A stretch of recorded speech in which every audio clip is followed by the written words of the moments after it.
Guilty by Association, a Safe Haven Orphanage Mystery. An audio series by Patricia Asedegbega. Episode 5. Elizabeth looked at the plump girl that had been pointed out to her as Onome. She was cleaning a table in the fast food restaurant that she worked in. The place offered a variety of breakfast menus and was frequented by people that worked nearby. "Hi, Onome. I'm Elizabeth. I would like to speak to you for a few moments. I work at TNA Cosmetics. I'm busy. I can't talk now, my manager's around." The girl turned away and started cleaning another table. "I'm not here to stir things up. It's just that from what I've been told, I think your departure was surrounded by strange circumstances, and it seems it's happening all over again. Please, anything you can tell me will be of tremendous help. I know it was just a job. You've moved on, but I don't want to leave for something I did not do." There was a silence, and Elizabeth waited. Seeing that the other girl continued cleaning, she decided to leave. "Meet me outside in 5 minutes. My manager is watching me," Onome whispered as she walked past her. A few minutes later, the girl emerged, and they walked towards the parking of the shopping mall in silence. "Look, I don't know what's going on now, but a little after I started working there, random things started going missing. Not every day, but weekly," Onome explained. Then one day, this really expensive facial treatment kit was not on the shelf. It was worth over 100,000 naira. It happened whilst we were all in the shop. You know, that half an hour both shifts coincide. Anyway, we shut the shop and searched everywhere, and it did not appear. Then both Emily and Bosse said they would go with each of us to our lockers to search our bags. I don't need to tell you where one of the creams was found. I was shocked. I have no idea how it got there, really. I have no idea. Nothing I said made a difference. I don't understand. There is a code we punch in to open and close the lockers. Did you tell anyone yours? You had to, or someone must have been watching you when you kept your bag at the start of your shift. Elizabeth frowned. I always used the same numbers, the year I was born. Wait, you believe me? Onome looked at her, surprised. I do. I get the feeling with everything that is happening that I'm going to be made responsible for the crimes occurring now. It feels like that's where this is heading, and I'm the best suspect, the girl from the orphanage. Of course I would steal. Of course I can't be around nice and expensive things without being able to fight the urge to take something. How did someone get to your bag? That is the bit I don't understand, Elizabeth wondered.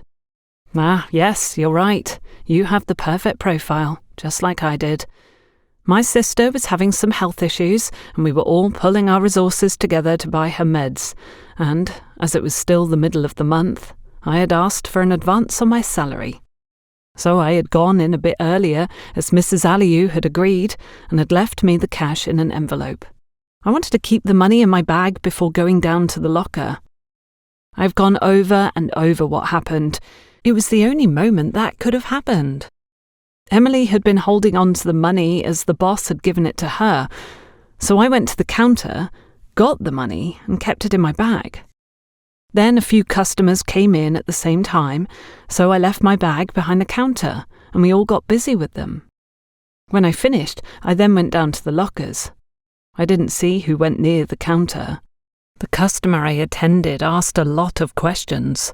I didn't open my bag again until Bosse and Emily conducted their search. I remember the missing set had 4 products in it. They asked me where the other 3 were, and I was still in shock as to how the jar of cream got there to begin with. I denied it, and Bosse said she was very disappointed in me, that she had to report it. Look, I felt so trapped. I knew that if they reported it and I didn't have an explanation to what had happened, that I would be sacked. I needed another job, so I said I would resign and leave quietly. And if they didn't tell Mrs. Aliou or anyone else what had occurred, I needed a reference letter. Emily and Bosse said they would talk about it and would let me know by the end of the day. Those 6 hours were the longest of my life. The atmosphere was tense. Eloise didn't say anything to me. No one made eye contact. and I just waited in agony for a decent exit for a crime I wasn't even guilty of. Finally, Bosse told me that I was to plead a family emergency and say I had to leave in a day or two because I didn't work out my notice and I had gotten an advance. I had to return part of it. Listen, I have to go now. Don't let the same thing happen to you. Something really strange is going on in that shop, and from what I'm seeing, someone is paving the road for you to take the fall. Don't leave your bag unattended and keep your eyes open. It could not have been a customer in my case. It was one of us, especially after the evidence was planted in my bag. Onome touched her arm and turned around. Do you have any suspects? Elizabeth went after her. I don't know what to say. I have thought of everyone. What was taken, even if sold for half the price, would have brought in some money, and Ruth needed money for her rent. Her boyfriend was job hunting then. I remember that part, as she asked us to pray for a few of his interviews. Adonika spends a lot. You only have to look at her. Bosse is quiet about her personal life, but she must have needs. Eloise is always on her phone, always sneaking out. I know her family is not very well off. Once, I heard Mrs. Aliou reprimand Eloise. She told her that she wasn't a bank, that they could not call on her every time something happened, that she had given her a job with barely any experience, and that Bosse, in the short time since Eloise had started working there, had already made complaints about her attitude. I understood that Mrs. Aliou's patience was wearing thin, and that Eloise had gone to ask her for money for a family-related issue. Then there's Emily, with 3 kids. She must have a ton of bills to pay. Whoever did it is a wicked person that just got me out of the way and is back now to her old tricks. Elizabeth, watch your back.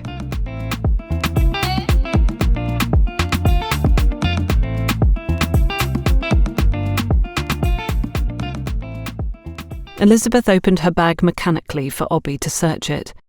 She really needn't have bothered, as he took one lazy look and nodded his head that she could go in.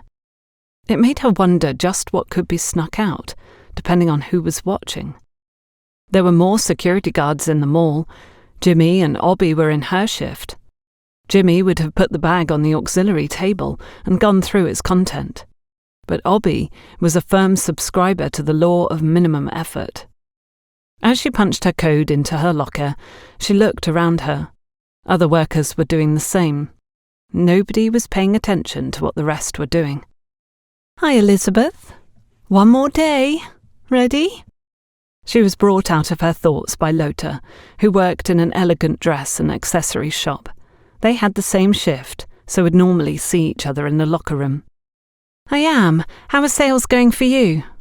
Elizabeth asked, knowing that the other girl did get a percentage of sales, even if a small one at the end of the month. It's been a very busy period. We received new products last week and messaged our customers, so there's been a lot of traffic in the shop. Lota replied. I hope there were no incidents. Sometimes when there are a lot of customers, it is hard to keep track of everything, Elizabeth said as she waited for the girl to finish so they could walk out together. Lota turned to her, a puzzled look on her face. Looking around, she went closer to Elizabeth and lowered her voice. Strange that you should ask that. My boss almost fired us all the other day.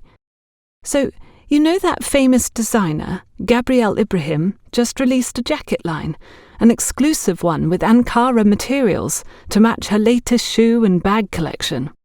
Anyway, my boss, I don't know how, got permission to sell 2 of them here at the shop, which was a very big deal for her, as Gabrielle Ibrahim doesn't sell outside of her own boutiques. On the day we put them out for sale, one of the jackets went missing. They were both put in a place in which they were quite visible, but there were so many people in the shop that day, sometimes a few people fighting for the same thing. It was crazy. I even had to physically come between 2 women who almost got into a fight. Both girls were walking towards their shop, Lota still speaking in the same low tone. I thought you had security tags on your clothes, Elizabeth asked. We do. A very important customer had called ahead as she would be in a meeting and would not get to the shop on time. She had asked that one of the jackets be reserved for her. She said she would take it, whether it fitted her or not. She had to have it. I'm guessing that she offered my boss even more money. Anyway, it had a reserve sticker on it, but the other one was sold almost immediately. Didn't even know it had gone missing until I heard raised voices. The jacket had disappeared. And of course, the customer was very, very upset. I went to look in the changing rooms, and in one of them, there were 3 security tags on the floor in a corner. We went home really late that night as we searched the whole store and did a stock inventory. 2 very expensive blouses were also missing, but that was not what upset my boss most. She almost lost the customer, had to give her various gifts to compensate her. My boss was so angry. From the way she shouted at us, I thought we were all going to be sacked. What pained me most was that we sold so much that day. My bonus this month would have been huge, and my boss said that we were to forget about receiving it. They had arrived at Lota's shop. Elizabeth's was on the same floor as well. Nobody saw anything? Elizabeth asked, and the other girl shook her head. There were just too many people coming and going, dragging items, asking for different sizes, that constantly sent us searching in storage. I have to go. I can't afford to get into any more trouble. I tell you, this was someone that knew what he or she was doing. The person was quick and chose the perfect day to walk in. Had it been any other, we would have noticed. You know our items are really expensive. This was a professional job. The thief will make a very good profit from what was taken. Lota shook her head mournfully.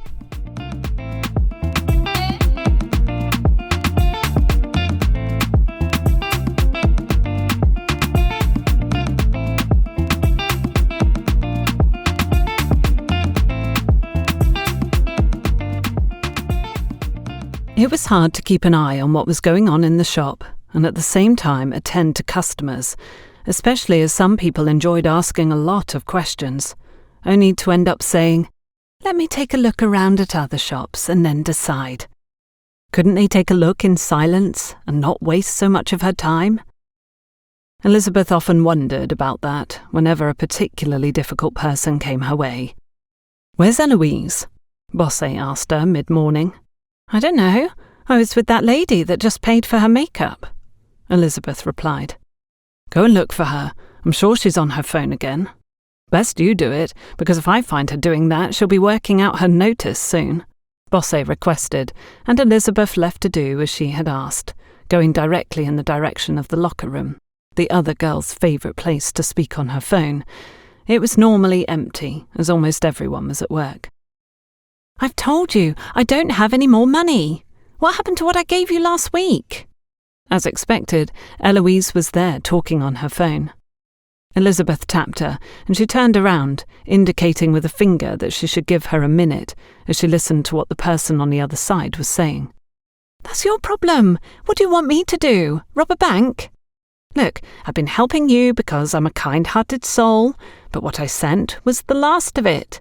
You should be the one taking care of me, not the other way around. What happened to the job interview you went for on Tuesday? Have you heard back from them?" Again, there was a brief silence as Eloise listened to the person on the phone. "Oh, it's the same story. Look, Stanley, this is Lagos. Go out and search for a way to fix your life." With those words, she pressed the appropriate icon on her phone and ended the call. "Bosse sent me to get you. She's on the warpath, and if you are not careful—" "Is everything all right?" Elizabeth asked. "My boyfriend. We've been dating for a few months, and it is the same story all the time. When we go out on dates, he looks at me when it's time to pay. Last week, I had to help with his rent. Today, he called asking for another loan. He keeps asking for loans, but he never pays back. Honestly, he said he would treat me like the queen I am. But so far, I feel like the palace gardener." Eloise paced up and down the room, evidently upset as the other girl watched, and the thought flashed in her mind. Exactly what had she done to fuel the constant monetary demand she was getting? Could she trust anyone? Eloise had been the nicest colleague to her. She was funny, always had an answer for everything. But maybe she wasn't what she seemed to be. The other girl was still talking, so she decided to pay attention. It was important not to miss out on any detail. Then I have to lie to my mother, because how can I tell her that I gave Stanley all that money? Especially since things are not going so well at home. I told her that the shop is not making the expected profit, and so we were not paid our complete salaries this month. Why would you say that? If your mother speaks to Mrs. Aliou, she'll find out that you've been lying to her, Elizabeth replied in shock, seeing a lot of holes in Eloise's logic. I told my mum not to say anything, to remember that our cousin is proud and doesn't like anyone in her business, which is a known fact. I reminded my mum of how in one of our cousin's wedding, she confronted another relative that had been saying stuff about her. Poor woman was not allowed to get a word in, but had to stand and listen to all my aunt had to say. She does not take nonsense from anyone. And neither does Bosse. We need to get back, or you'll have to be the one who stands and listens to a lot of words. Elizabeth turned around to leave, and Eloise followed. So why are you still with this guy? I mean, you seem to have a lot of complaints, and he doesn't have his act together, Elizabeth asked. Well, he is not where he says he wants to be, but he has a lot of plans, and he knows a lot of people. He also treats me well, the girl answered. Really? Because you just said he treats you with your money, and when I walked in, you were asking about his last interview. Now you are singing another tune. I may not have any experience in dating, and you know him better, but you are already lying to your mother, and mine has always said that the dating period is the perfect opportunity to figure out if we want to spend the rest of our lives with that particular person. You should ask yourself if this is a prelude to the rest of your life. With those words from Elizabeth, they entered the shop, and from the way Bosse was glaring at them, some words promised to be exchanged later. There were 3 people in the shop, and Elizabeth quickly walked towards the man closest to her, who was coming to return a perfume, something that would further annoy Bosse. I need to return it. I got my wife the same one last year, and I didn't remember that she told me that she didn't like the scent. Imagine her face when she unwrapped it. No, a pair of earrings. She never has enough of them, so I'd like my money back. Of course. I see it has not been opened, and you have your ticket, so it shouldn't be a problem. As soon as the counter is free, we'll do that. Is there anything else I can help you with? Maybe I can show you options whilst we wait, just in case you don't find the perfect earrings? Elizabeth smiled at him, and she saw him start to shake his head, but then stopped midway, probably remembering the argument and sure that he did not want to find himself in a similar situation. Taking his hesitation as a go-ahead, she escorted him to the hair section. It was a very popular one. She has natural hair, not any of those wigs. She just plaits it.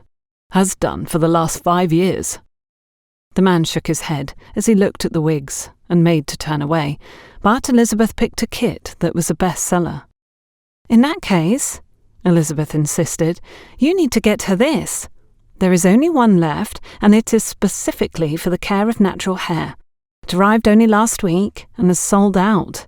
We only have this one because a reservation was made for it, and a customer bought it elsewhere and called us this morning, so we only put it back on the shelf a few moments ago. Is it more expensive than the perfume? He asked. And it was. Elizabeth's heart sank. It was almost double the price, so he would probably insist on getting his money back. It is, because it is imported. But Val's product line is really good, almost natural, so it doesn't damage the hair. On the contrary, it... Hello, I want a Val's hair kit. A plump, middle-aged woman, who clearly saw nothing wrong with interrupting an ongoing conversation, blurted out. Elizabeth looked at the man and could almost see the imaginary wheels in his brain turn. And then there was that light, the moment when he put together the words, imported and last kit.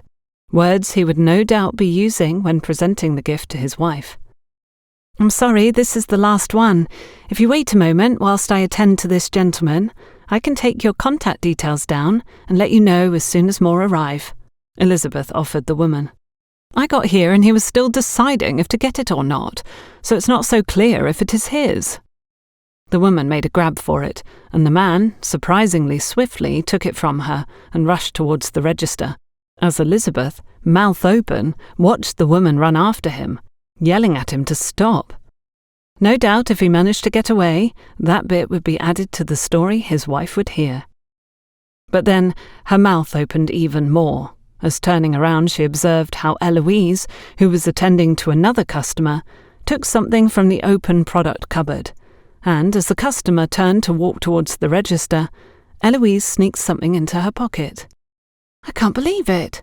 So it was Eloise all along.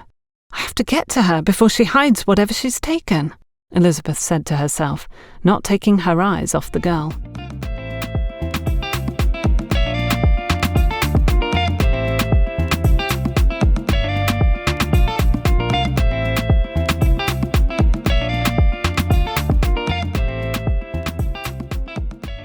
Elizabeth walked up to the girl who had just finished with the customer and put her hand into the pocket of Eloise's uniform, clasping something. Elizabeth took it out, palm open, looking accusatory at Eloise. "I saw you! Eloise, so you're the thief! How could you just sit back comfortably and allow me to be accused, knowing that my job is on the line, and you pretended to be my friend? How could you?" Elizabeth, eyes blazing, accused the other girl who was looking at her in fright. No, Elizabeth, I'm not the thief, really. I'm not.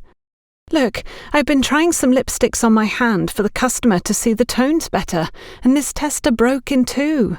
You can see for yourself. I was going to take it to the office and get another one to put on the display." Eloise gesticulated nervously as she tried to explain, and the other girl took off the lid. A piece of the lipstick fell off. Elizabeth studied Eloise, trying to discern if she was telling the truth. "The fact that in my bad days I'm willing to convince myself that I was taken from my mother's side at gunpoint and that that is the only reason that I am in an orphanage doesn't mean that I'm naive or stupid. Tell me the truth. What were you really going to do with it?"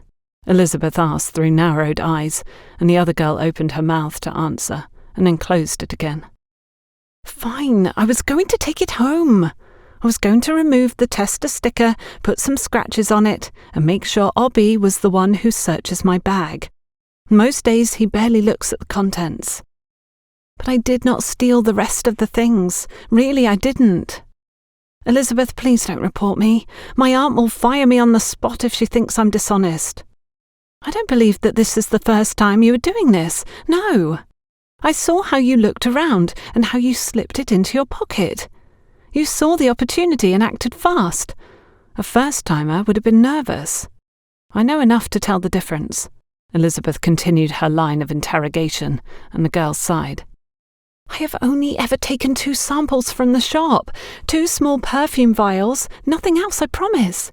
Eloise spoke with some urgency. "Look, Bosse is itching to get me fired. I know what that feels like. I would not do that to you. I did not take the perfumes, the creams, the packs, none of those things. I really didn't." "What are you girls doing here? Can't you see that there are customers to attend to? Honestly, it feels like I work alone in this shift." Both girls hurried off before Bosse finished speaking. Elizabeth lost in thought. The other girl had looked genuinely scared of being accused of theft, but she could also be an excellent actress.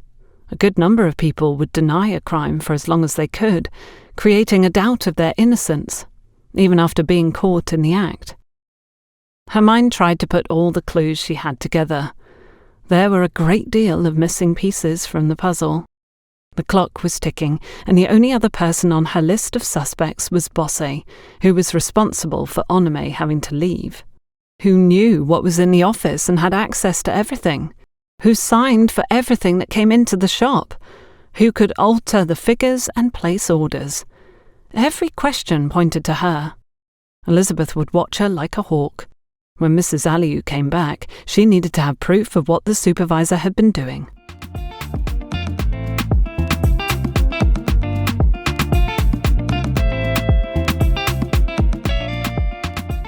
Emily came in early and went to the register to speak to Bosse.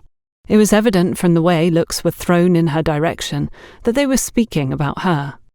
A moment later, Emily went into Mrs. Aliou's office. "How has the morning been?"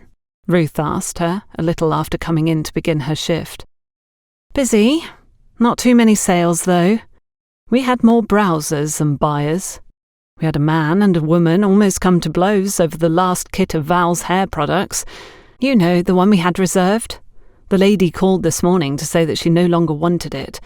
Finally, he was able to get away with it. One? There should have been two.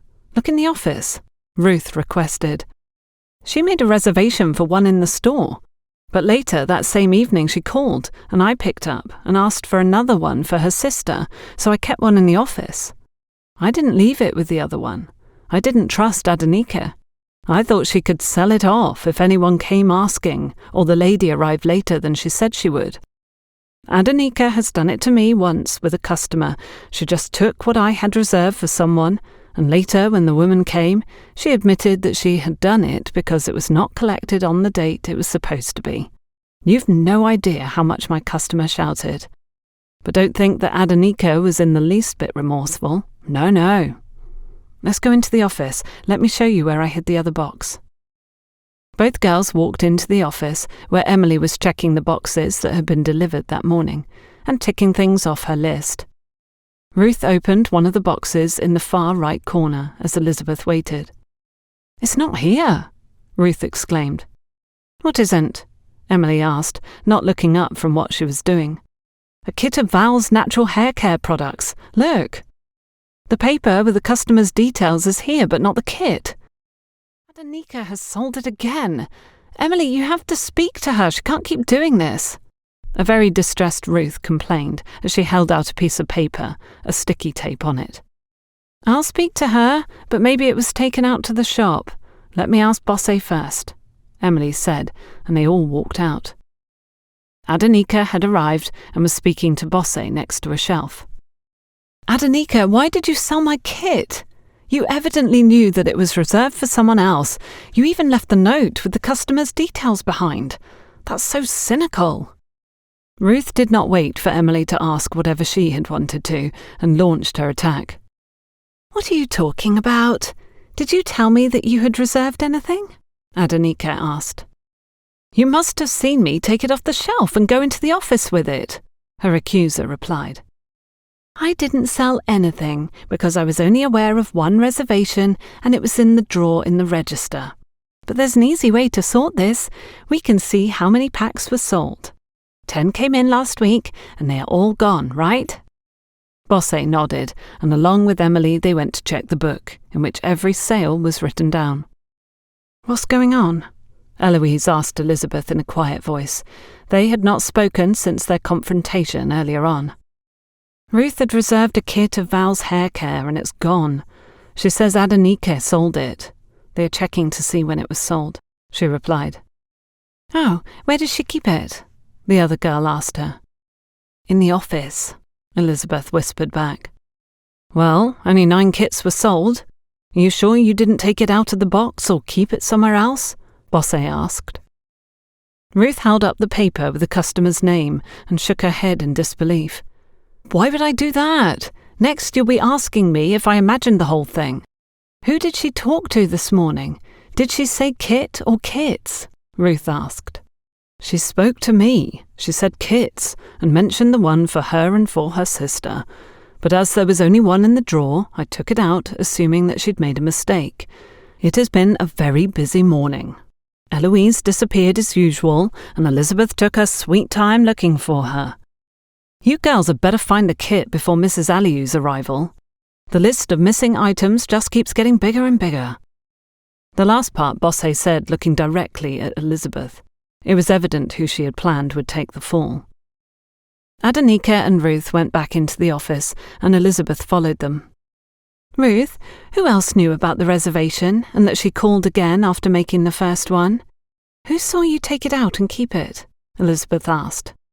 "Well, it was done when you 3 had gone, and she called me almost at closing time for the second one. The phone is on the counter, so I have no idea who overheard the conversation." Both Adenika and Emily knew about the first reservation. Boss A knew about it, obviously. She got the call this morning. And I know they both keep tabs on reservations. Adenika, I suspect you. Ruth looked at the other girl, who was rummaging through boxes. I repeat, I didn't do anything. You just saw that it has not been sold, so except you are accusing me of theft, and you had better have photographic evidence of that. Both young women were looking at each other in a hostile manner, and the atmosphere was getting quite tense. We need to find it, otherwise there will be trouble. That kit is very expensive, and I for one do not want any part of the blame for it. Elizabeth interrupted the staring contest between her colleagues. The other two girls quickly started searching, upon hearing her words. The most scared of those present was Elizabeth. From the looks both supervisors had exchanged, it was clear who the chosen scapegoat was to be. To stay up to date with Patricia Asedegbega's work, make sure to subscribe to this YouTube channel by clicking on the subscribe button and hit the bell for notifications.